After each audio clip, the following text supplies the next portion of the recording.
Hello everyone. Today we're going to take a look at a small purchase that I made from a coin dealer at the Tennessee State Numismatic Society show in Chattanooga. That convention was about 3 months ago, so it's taken me a while to get around to making this video, but this dealer specializes in foreign coins, and that's what I'm looking for. And so let's take a look at what I found. We're going to start with uh, a lot of the coins that are not carded here are actually things that were in a 25-cent bin, a 4 for $1 bin, and I was actually surprised to find some silver. Let me zoom in on this one. Even at 4x, this coin does look pretty tiny, but it's a coin made out of silver, and even occasionally you'll still find coins made out of silver in a 25-cent bin. Even someone like this who specializes in foreign coins and knows exactly what he's got in there. Now, it's only 64% silver.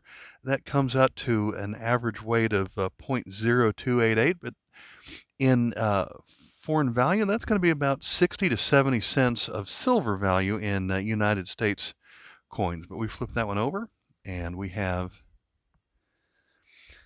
the Queen of Netherland on here, and this is actually a coin from the Netherland Antilles, so it's 1/10 of a golden.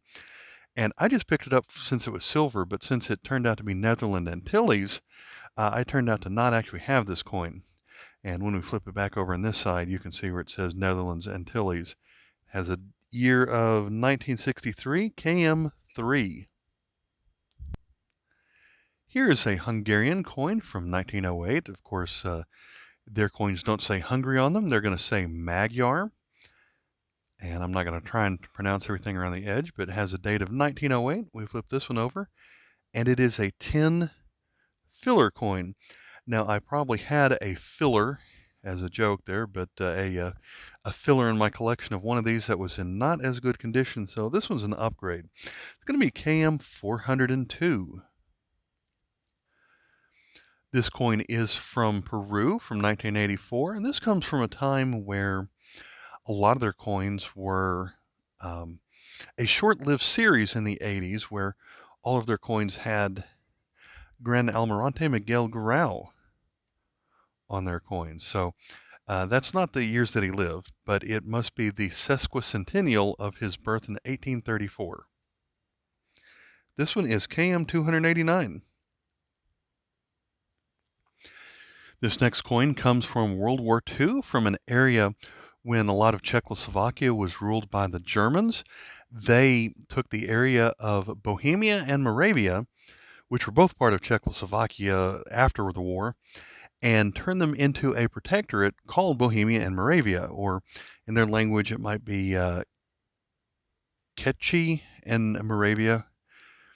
And so during those years during World War II, they made 4 zinc coins. And that's the only 4 coins that this short-lived country ever made. And now I have 3 of them as I have purchased this one here. They were all made out of zinc.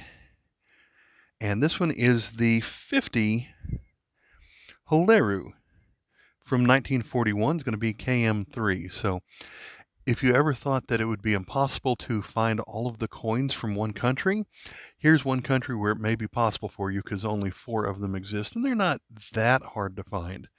I've only found 3 of the 4 over my years of collecting, but like all zinc coins, this one, when it gets a little bit tarnished, it turns black, and when it gets really tarnished, turns white. So that's kind of a shame that this one is tarnished like that, but still, you see them not too often, and I like the fighting bear the fighting lion design that we have on these coins.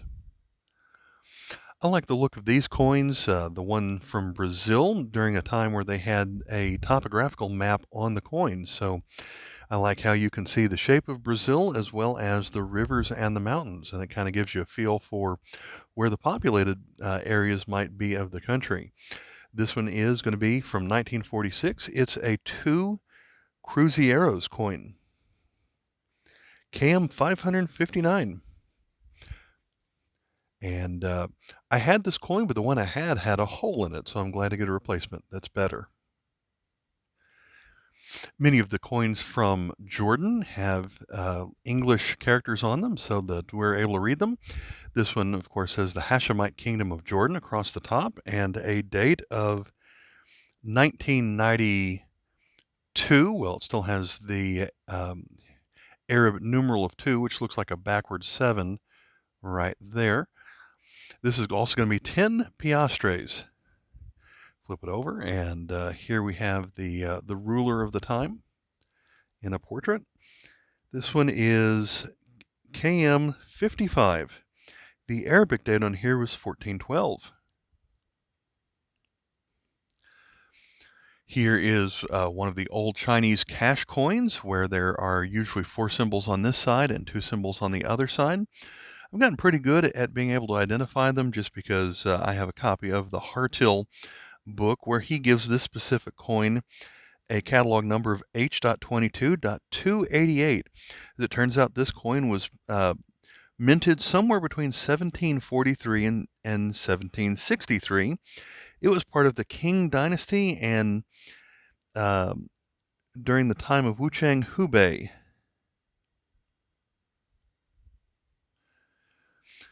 This dealer also had a box of euros, which he was willing to sell pretty much for face value, exchanging 1 euro cent for 1 US cent. And I picked up this 2-cent coin, which kind of threw him off a little bit. But I picked this one up as a country that is quite rare compared to the others. It's from Latvia, and it's from 2014. And so he didn't know how to just charge me for 2 cents. So I think he gave this one to me for free, especially since I bought some other things from him. Here is a well-worn coin from Italy. It's going to say it's 2 centesimi from 1861, and there's a mint mark at the bottom for the letter N. We'll flip this one over, and it is going to have the ruler Vittorio Emanuele II of Italy.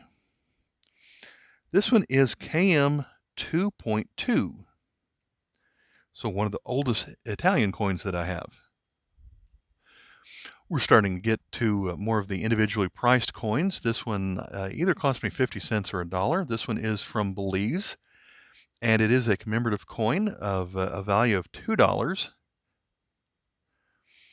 And this one celebrates the 200th anniversary of the Battle of St. George's Cay. So this coin was minted in 1998, commemorating an event from 1798. This one's going to be KM 131. Now we're getting into the carded coins. This one is from Cook Island. It's from 1987, has a value of 20 cents.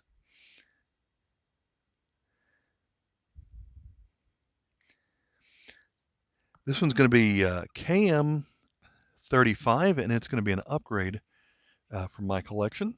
But here we go, has a picture of the Queen on it.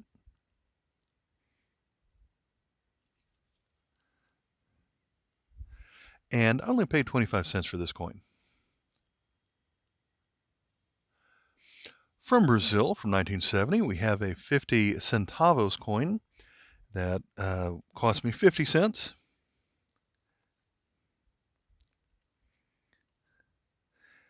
This one is going to be made out of copper nickel and has a catalog number of 580A.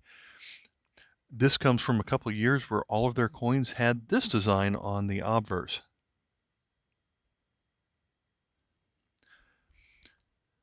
The best coin of the day is going to be this one from San Marino, where they feature Christopher Columbus in 1992. This is a 500 lira coin, bimetallic, KM286, and I did pay $2 for this coin. And when we flip it over, a lot of the coins from San Marino, a common theme of them is the 3 castles. And so sometimes they're going to be different designs, but it's always going to be 3 castles in some form or fashion. So it does say Republic of San Marino around the edge, and also features a compass going as a kind of a inside of the outer ring. On here you can see that it points in 8 directions on there. Let's take a closer look at this Christopher Columbus coin. 1992 was the 500th anniversary of Columbus's voyage. And we have a design here of I guess the spirit of the wind pushing the sailboat of Christopher Columbus along, and you can see the waves that go across the bottom. All right, this was a fun little small lot that I picked up from this dealer. I paid a total of $5.50 for everything, so this $2 made up easily the bulk of that, or at least the most expensive coin that I bought out of the lot.